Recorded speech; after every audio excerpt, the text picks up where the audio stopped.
make the water rotate or make a double spiral movement down the center of the channel, which would again allow water at least to breathe and reoxygenate itself and to cool itself to a certain extent. But the flowing in straight trapezoid channels, which is the general system of moving water according to modern hydraulic theory, physically kills water until what arrives at the other end, the point of use, is virtually a water corpse, apart from the fact that it's also been chlorinated, and the chlorine, while it does remove bacteria and other sort of unwelcome organisms, will also finally sterilize the blood from people who drink it all the time. And research has shown that 18% of bladder cancers and 9% of intestinal cancers have been caused by, rectal cancers have been caused by the consumption of chlorinated water. So when we drink chlorinated water, we actually harm our immune system, and we drag it down to a level where it's more likely to fall, the body is more likely to fall victim to disease.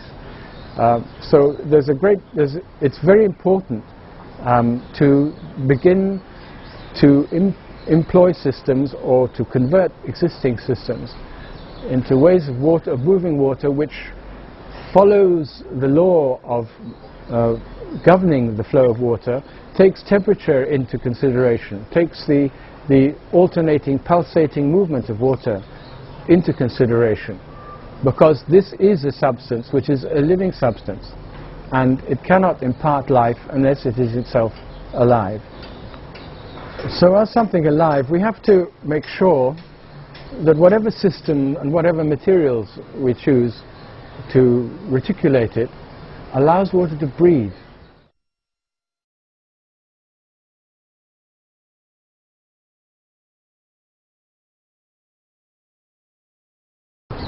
In 1938 in Nuremberg, Viktor Schauberger re-examined Lord Kelvin's water drop experiment to determine the static charge in falling water.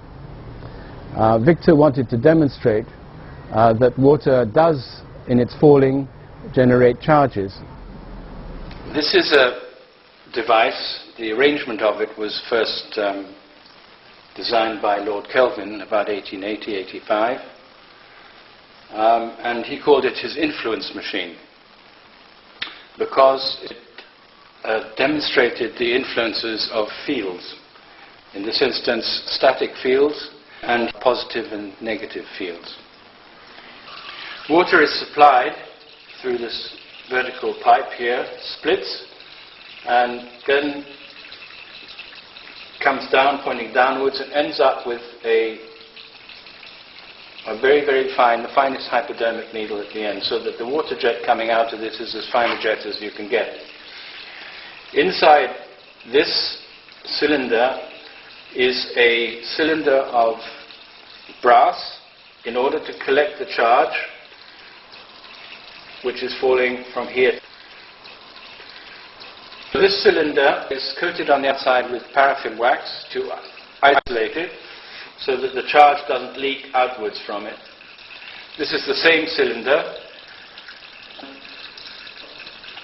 and this diagonal here is a copper rod which is attached to the brass here and also attached to a strip of brass in the bottom of this receiving vessel.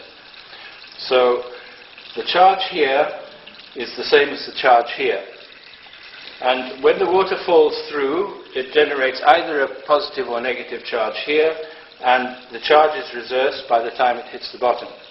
And so a charge builds up here, let's say positive, and here negative.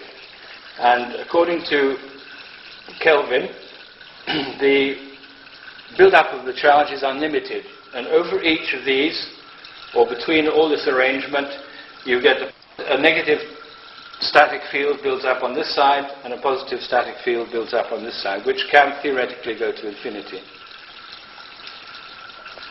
From each of these cylinders there's a black cable, which is a high tension cable, and these can be used to bring the charged field to where you want to use it. For instance, on the neon tube,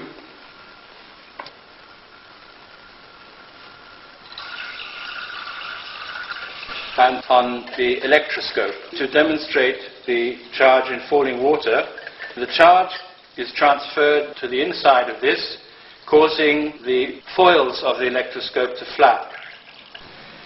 There's a charge which is transferred inside without even me touching it. Now if I touch it, then it's quite strong, and it'll go on flapping like this. And as Viktor Schauberger said, very good quality water would cause this to flap 150 times before it ceased doing so. So the lower the quality of the water, the fewer times it would flap. A water molecule is a dipole molecule. That means it has a positive and negative charge at each end of the molecule. And when it falls, it generates a charge because it spins. And so it generates both an electric field and a magnetic field.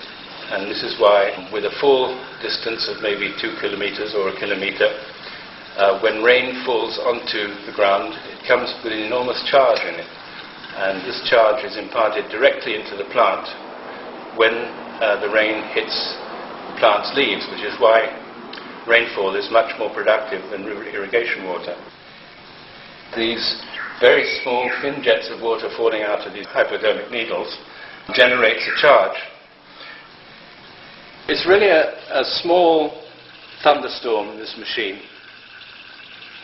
because it demonstrates that in the clouds, charges are generated by falling water, which eventually ends up in the discharge of lightning. So in the thunderstorm, very powerful positive and very powerful negative fields develop, and they short circuit through a lightning strike. The water falling through here develops a charge, and as like charges repel each other, then at the bottom this jet starts to spread out sideways, and the water will actually start coming up again and then going down again. So in this movement you can begin to see why there are such strong up and down drafts in thunderstorms. And this, of course, is a very, very small scale, and I have, using this device, generated a spark which will jump across a distance of 2 centimeters. Every millimeter jumped represents 2,000 volts. So the 2 centimeters that I achieved with this device represents 40,000 volt discharge. I can only say if you happen to hang on to it yourself, you really jump. There seemed to be a correlation between altitude and the length of the spark gap. There also may be other variables such as air humidity and air temperature as well.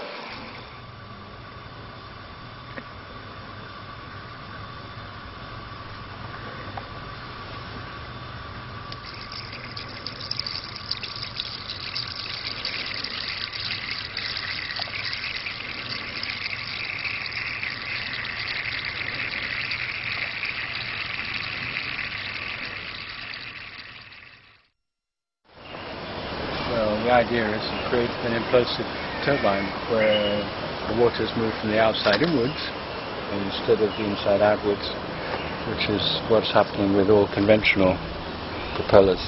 Think in 3 dimensions in a very complex geometrical system which can't be described by the straight line, circle and point.